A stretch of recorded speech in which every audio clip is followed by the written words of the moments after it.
Good morning.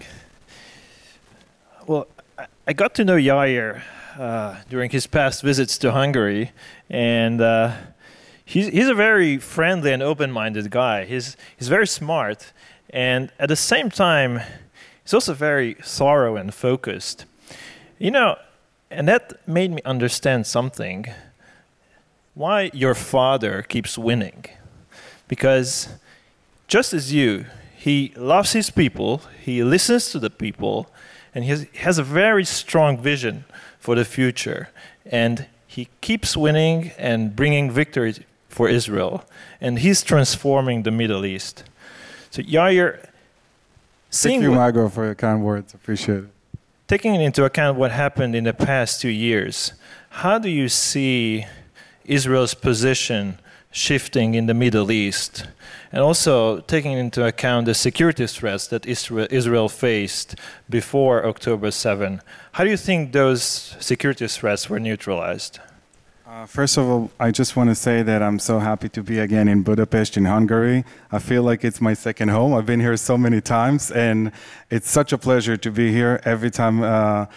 Really, it's a great place, and I have a lot of fun here. And thank you, Margot, for your kind words. So, in the last 2 years, Israel experienced a huge shift in its geostrategic position and geopolitical position in the Middle East. On the eve of October 7, 2023, Israel was surrounded by a ring of fire that was built by Iran for 40 years in order to annihilate Israel in the right time. So Iran was building their nuclear weapon in order to use it against Israel and wipe it off the face of the earth when they will get the nuclear weapon. And simultaneously, it built a ring of fire around Israel, which is Hamas in the south in Gaza and Hezbollah in the north in Lebanon. And the plan was to carry out what they did on October 7 simultaneously from the south, but also from the north with Hezbollah, that at that point was much stronger than Hamas. And the plan was just to do it simultaneously and wipe off Israel at once. So in the aftermath of this horrible massacre of October 7, the biggest massacre of Jews since the Holocaust, Israel changed everything on the map. So we dealt with Hamas when it comes to neutralizing their rocket force, because I remind you, up until October 7 and after October 7, Hamas fired tens of thousands of rockets on Israel, on Tel Aviv, on Jerusalem, or our southern communities. So that was a constant threat. So now they don't have rockets anymore. We took out their rockets. We took out their invasion force, the one that they carried out to invade Israel on October 7 and carry out the massacre of Israelis on their day. So, and we took the border between Gaza and Egypt, which is this border that Hamas smuggled all their weapons until October 7. So we neutralized that threat, so that is not a threat on us anymore. And then once that was stabilized, Israel went for the north to deal with the existential threat from the north, because Hezbollah was having hundreds of thousands of rockets aimed on everywhere in Israel. It is a terror organization that took a hostage a whole country, Lebanon, and oppressed the Christians there, by the way, while doing so. And it was the front lines of Iran war against Israel. And they were planning to invade Israel as well. So once we take care of that, after October 7, they were keep firing rockets from the north as well on Israel. So we all remember how everything turned around with the pager attack, when the pagers of Hezbollah terrorists exploded, and then the assassination of Nasrallah and all the leadership of Hamas, of Hezbollah, and then this terror organization that was this existential threat, this looming threat in the background for 30 years of Israel, collapsed because we really dismantled it. And because Lebanon is different than Gaza, in Gaza, everybody supports Hamas. Everybody are Palestinians, Sunni, Arab. They support Hamas, which is the Muslim Brotherhood of the Palestinians. But in Lebanon, it's different because Hezbollah is Shia. It's a Shia terrorist organization sponsored by Iran. So once they were so weakened by Israel, the Christians and the Sunni and the Druze, which are the other populations of Lebanon, started to, crack down on them. And once that happened, Assad regime in Syria fell because Assad was suppressing the Sunni revolt against him throughout the civil war there, mainly through the troops of Hezbollah. So once Hezbollah was out of the equation, Assad fell right away. And then the land bridge of supporting Hezbollah from Iran through Iraq, which is controlled by the Shia as well, to Assad Syria, to Lebanon, was dismantled. So now it's much harder for them to supply weapon to Hezbollah in Lebanon. And then the last thing was left was the head of the snake, Iran, that decided to expedite to put the pedal to the metal on their nuclear ambition, and they were out to get nuclear weapons in right away after the assassination of Nasrallah, because they realized they lost their two main assets, Hezbollah and Hamas, at that point. So then there was the famous 12-day war when Israel took out all the nuclear project of Iran, and together with President Trump, with the Midnight Hammer operation, took out very deep facilities of Fordow. And this is a project of both the nuclear weapon and their proxies of Hezbollah and Hamas. This is a project that Iran was working on for 40 years. They spent billions of dollars in it, and countless of effort and energy, and now it's all gone. So Israel, for the first time in 30 years or 40 years even, don't have this question mark on its existence anymore. We got rid of all the existential threats that was looming in the background for 30 years. So this is a huge change, and we reshaped the Middle East, and the Middle East is a different place. It's a completely different place than 2 years ago. Thank you. And here in Europe, we have a different battle because for years, especially in Western Europe, we had an uncontrolled migration, some crazy woke policies that affected Europe and are destroying Europe at the moment as we speak. How do you see, I mean, you've been here for many times here in Hungary, and you can see that Hungary and Budapest is safe, and we just have a different culture. And we managed to preserve our Judeo-Christian culture. How do you think illegal immigration impacted the life of Jewish communities in Europe? And how did it impact also the foreign policy decisions of countries in Europe? So Western Europe is in a free fall because of the illegal Islamic immigration there. You have areas in London and Paris and Brussels and Malmo, which is like a no-go zone of the law of the land is the Sharia law, and the police is afraid to go. Jews, of course, have to flee. I mean, I know I have many British Jewish friends that are moving to Israel because it's impossible for Jews to live in London anymore.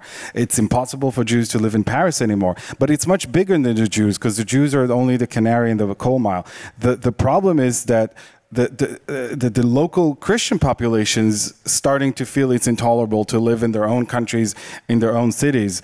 You see, in the last 2 years, the Muslim immigrants in the Western European countries and capitals are doing so-called pro-Palestinian protests, but it's not protests, it's riots. They're burning down police cars. They're burning the flags of their host countries. They're burning in the pro-Palestinian protests. You'll never see in London a British flag or in Paris a French flag. They're burning their French flag. They're burning the British flag. In the pro-Israeli protests, by the way, in London, you will see Israel flags waving side by side with the British flag, or in Paris with the French flag.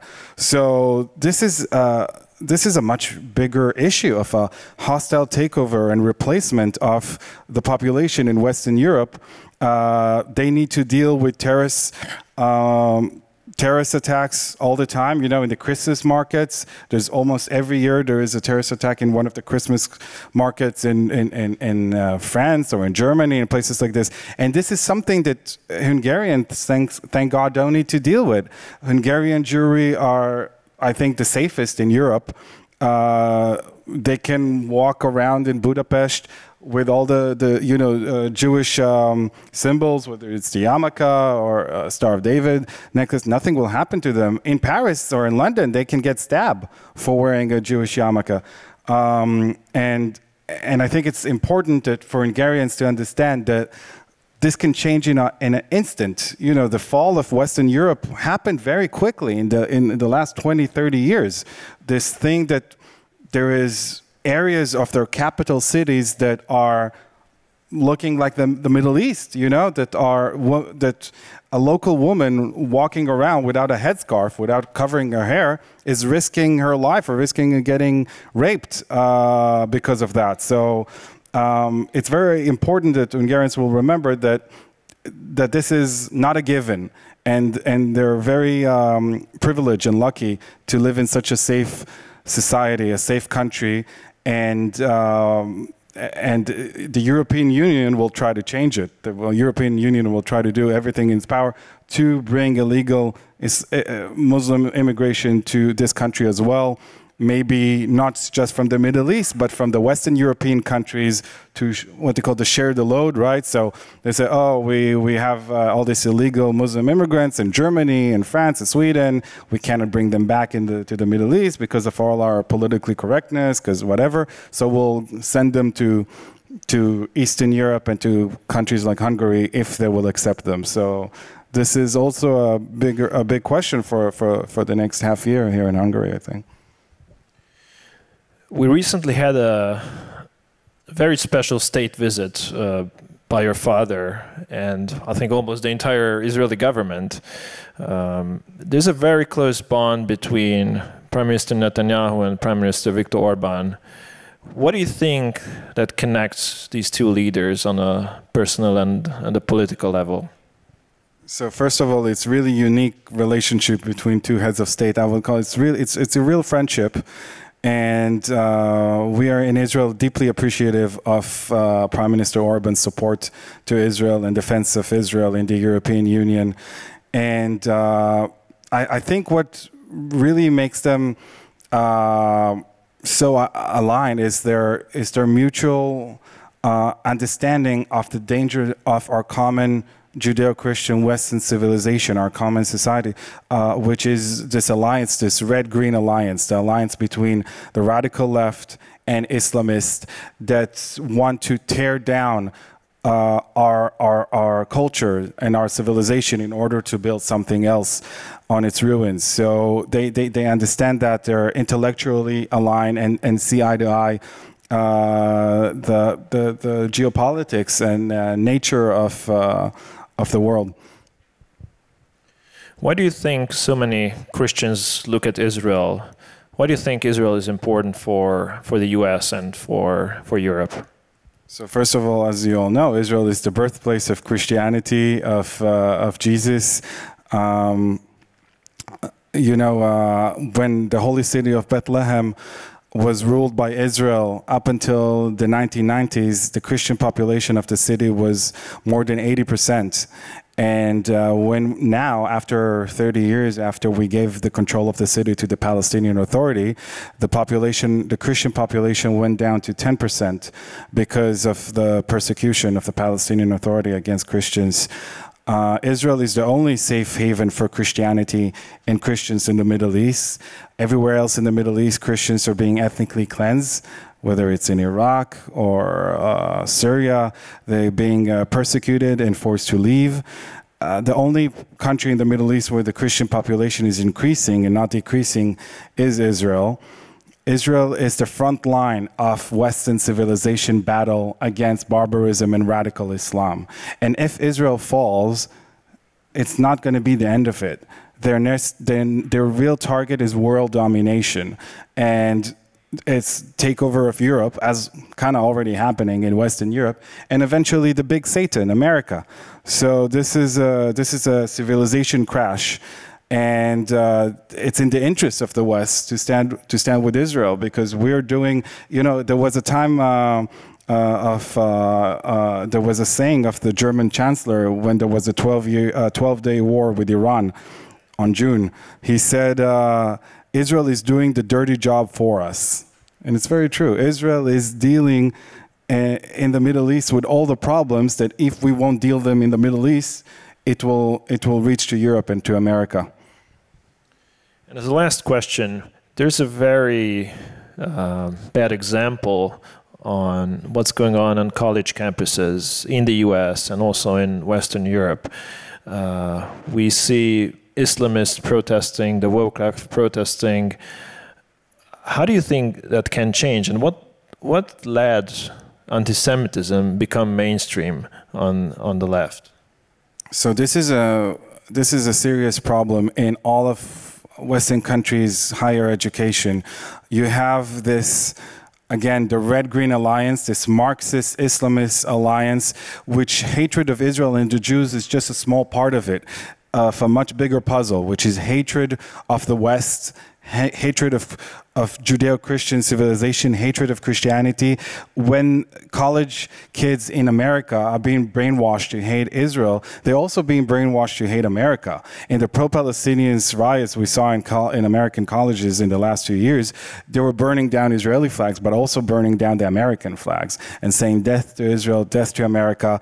Israel is an evil colonial state that has no right to exist, and America is an evil colonial state that has no right to exist. So this is a much broader problem of brainwashing Western youth to hate their own culture, to hate their own religion, to hate their own history, and to justify terrorism, basically, and all this Islamism and Marxism that want to ruin their cultures and societies. So a big part of it is the country of Qatar.